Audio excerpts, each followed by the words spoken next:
For 3,000 years, a golden blueprint sat hidden inside a single ancient text. Most people think Solomon's temple was just a place of worship, but when you unroll the scrolls, the truth is far more complex. Look at the proportions: 60 cubits long, 20 wide, 30 high. In modern acoustics, this isn't just a hallway, it's a precision-tuned resonator. But that's where it gets impossible. Bronze Age workers moving stones so massive, they were fitted together with such precision that a blade couldn't pass between them. What was this structure designed to capture? A frequency? An energy? The real secret lay inside the geometry itself. It began with the source. Massive cedars of Lebanon, harvested and brought across continents to line the walls of this impossible machine. Step inside, and the world changes. A hallway of pure gold, designed not for beauty, but for conductivity. Every measurement, every cubit, was calculated with a precision that challenges everything we know about ancient engineering. Beneath the shadows of the giant cherubim, a silent power waited. This wasn't just a building. It was a fortress of light. At the entrance stood the pillars, Jashin and Boaz, towering sentinels of bronze guarding the threshold of the unknown. And then, there was the molten sea, a massive basin of water supported by 12 golden oxen. But what was its true purpose? Was it water, or was it a fuel? But the most impossible claim isn't what was built, it was how. The biblical account insists that no hammer, axe, or any iron tool was heard at the site. It was built in total silence. Ancient legends suggest the secret was a tool called the shamir, a mysterious crystal capable of cutting through the hardest stone with the precision of a modern laser. A discovery that challenges everything we know about ancient engineering. The result was stones fitted with zero gap and perfect alignment. No mortar, no filler, just physics that shouldn't have been possible 3,000 years ago. As we move deeper into the holy place, the atmosphere changes. The high priest enters a room where the air itself feels heavy, charged with something unnatural. This wasn't just religion, it was forbidden energy. Static electricity dancing off the golden walls, a high-voltage environment that required specific rituals just to survive. But then, the breach. A sudden disruption in the field, a crack in the stone floor where the light itself seems to be consumed by a growing shadow. Behind the final veil sat the Ark, silent, waiting. Until the moment it disappeared, leaving behind only the questions that modern investigators are still trying to answer. Today, archaeologists study the ruins, looking for the blueprint of a civilization that seems to have mastered geometry and physics far beyond their time. We see patterns in stone gatherings across the globe, as if they were all following a single master blueprint hidden in plain sight. Deep beneath the surface, the underground complex holds the final clues. Corridors where the vibration of the past can still be felt, if you know where to listen. The silence of the construction site wasn't just a miracle of faith. It was a triumph of acoustic engineering. Modern analysis of the temple's outer courts suggests a layout designed for absolute sound isolation. To achieve this, Solomon recruited the Tyrian artisans, master architects who operated from blueprints that seemed to defy the mathematics of the Iron Age. From the weighing of 600 talents of gold to the logistical miracle of floating cedar logs down the Mediterranean coast, every step was a calculated move in a grander design. But inside the noise of the labor lay a forbidden mathematics, a geometric sequence hidden in the cubit measurements of the Holy of Holies that suggests a knowledge of the Earth's dimensions centuries ahead of its time. At the center of it all sat the foundation stone, the even Hashataya, the anchor for a machine that was about to be primed. The silence at the temple site was unnatural. Ancient records claim no iron tool was heard because iron was forbidden to touch the holy stones. How do you fit blocks weighing 80 tons together with zero gap precision without the sound of a single hammer? Legends speak of the shamir, a crystalline discovery that could cut through solid rock like a hot wire through wax. But the engineering evidence points to something even more complex. A pre-site coordination where every block was perfectly keyed miles away in the humidity of the quarry, fitting together in a silence that stretched across Jerusalem. To coordinate 150,000 workers across continents, Solomon didn't just need gold. He needed a global master blueprint. Cedar logs floated from Lebanon, bronze cast in the clay of the Jordan Valley, and a logistical chain that rivals modern aerospace engineering. This wasn't just construction. It was the assembly of a global resonator. Beneath the gold lies a hidden language, a forbidden math encoded in the dimensions of the inner chambers. When you map the proportions of the foundation stone to the geometry of the sacred site, a pattern emerges, not of a tomb, but of a circuit waiting for its power source. Inside the Holy of Holies, the silence wasn't empty. It was pressurized. Modern physics tells us that a box made of wood, sandwiched between two layers of 24-karat gold, is more than a chest. It is a massive electrical capacitor, a laden jar of ancient proportions. But the ark didn't work alone. It was the core of a larger circuit. Look at the cherubim. Their wings, beaten from a single piece of gold, weren't just decorative. In the high-altitude, low-humidity environment of the Judean hills, gold wings spaced at a precise distance create what engineers call a spark gap. When the static charge from the surrounding desert air reached a critical threshold, the space between those wings would ionize. This explains the Shekinah, the cloud of glory. Not a metaphor, but a literal plasma discharge. A blue fire that hovered, disconnected from the earth, drawing its power from the very atmosphere itself. To the ancients, this was the presence of the divine. To a modern engineer, it is the signature of a high-voltage resonator. But to activate this machine, you needed more than just gold and wood. You needed a conductor. And that's where the molten sea comes in. 10,000 gallons of water, positioned to act as a massive liquid grounding system. Solomon didn't just build a temple, he built a battery. A machine designed to bridge the gap between the terrestrial and the celestial. This wasn't just religion. It was advanced atmospheric physics hidden behind the veil of ritual. But even the most stable machines have a failure point. And as we look closer at the high priest's garments, we find the final piece of the puzzle, a protective suit designed for a man entering a high-energy field. But here is where the physics becomes undeniable. The high priest steps forward. The air thickens. His hair begins to rise, not from fear, from voltage. The incense was never just ritual. It was ionization. Thick clouds of burnt resin flooded the chamber, each microscopic particle stripping electrical resistance from the air, turning the Holy of Holies into a conductive plasma. Above him, the giant bronze pomegranates, caps atop the twin pillars of Jachin and Boaz. They were not decoration. They were discharge terminals.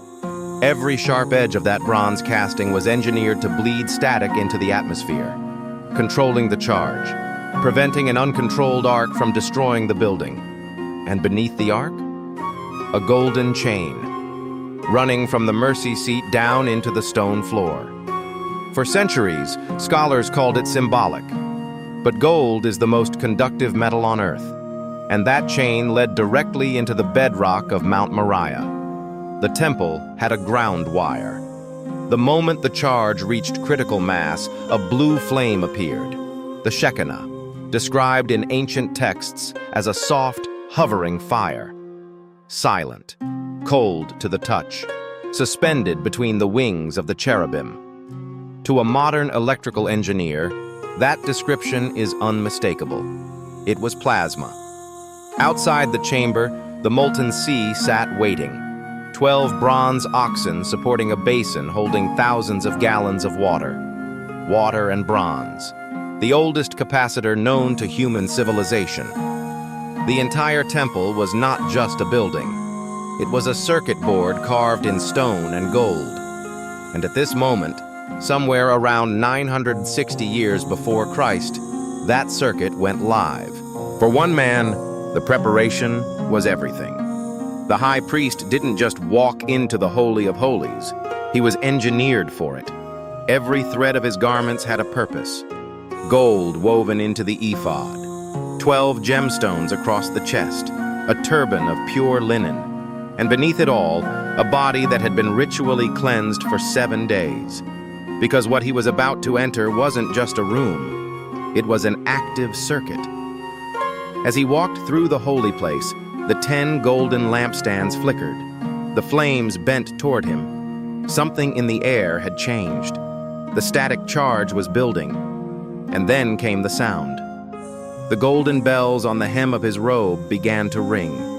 Not from his footsteps, from the energy in the room. The air itself was vibrating. The warning system was live.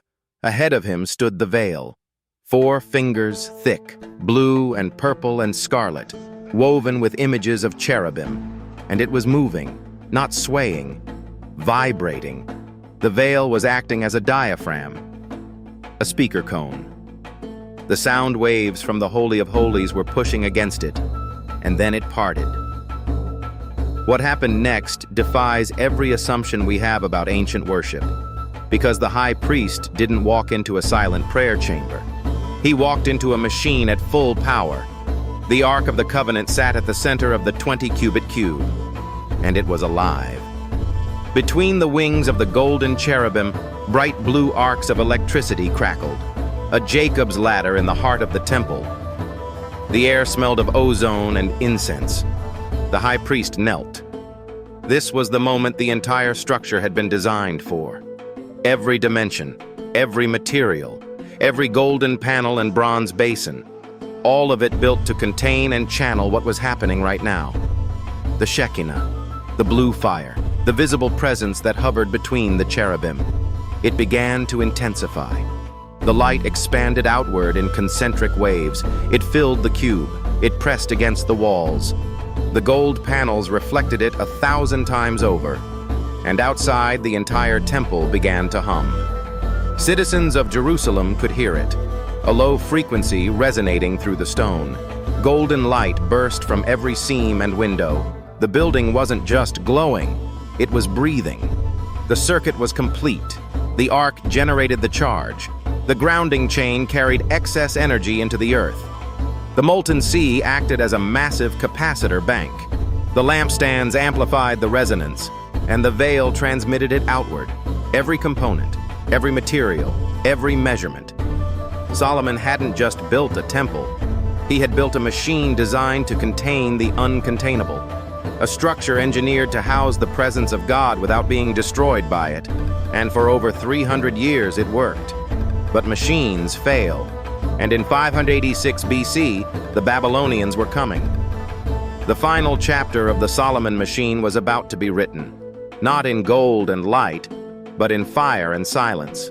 In 586 BC, the Babylonian army surrounded Jerusalem. King Nebuchadnezzar had already conquered the city once.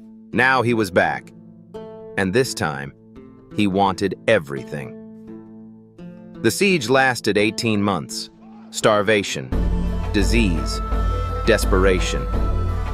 But inside the temple, something was happening that no one could have predicted. The priests knew the siege was coming, and they knew what they had inside that building.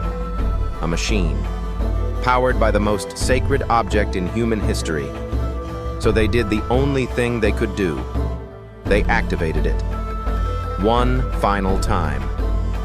The last high priest, a man whose name history did not preserve, walked through the veil one final time. The bells on his robe jingled as he stepped into the hot zone. The incense was thick. The lampstands were blazing. The ark was humming. And then the ground began to shake. Witnesses outside the temple reported a sound like thunder, but there were no clouds.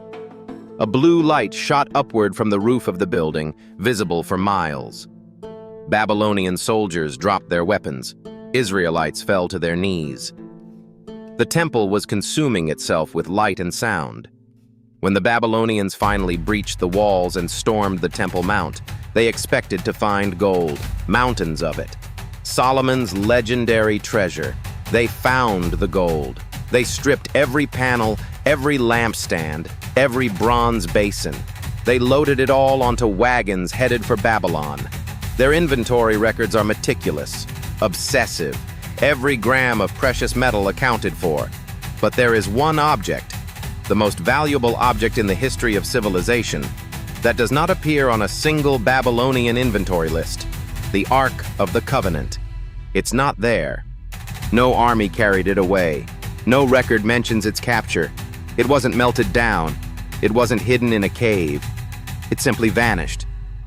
Somewhere between the moment the high priest walked through the veil and the moment the Babylonians kicked down the door, the Ark of the Covenant ceased to exist in our reality.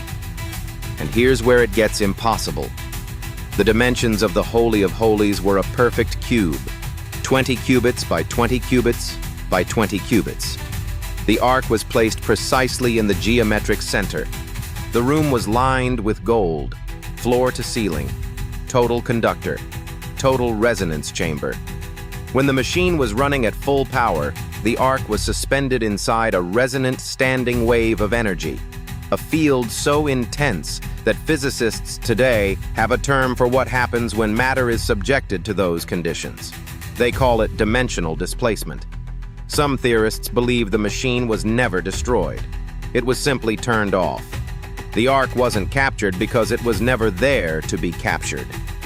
The portal closed, the circuit broke, and the greatest power source in the ancient world slipped into a place we cannot reach. The blueprint was lost.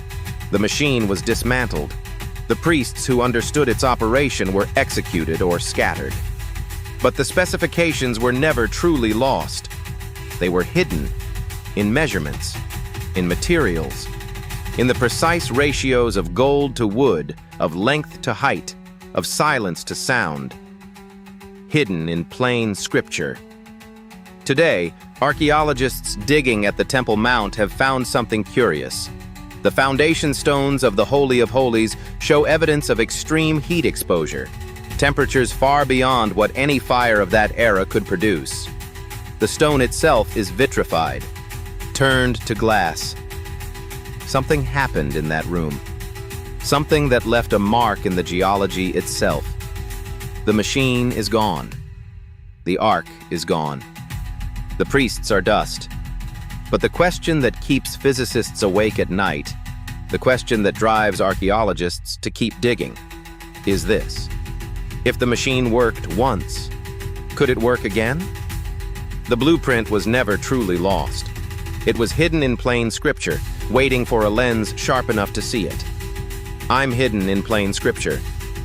We don't just read the text. We reveal the truth hidden within the shadows. Subscribe. Join our next investigation, because the secrets of the ancient world are only beginning to surface.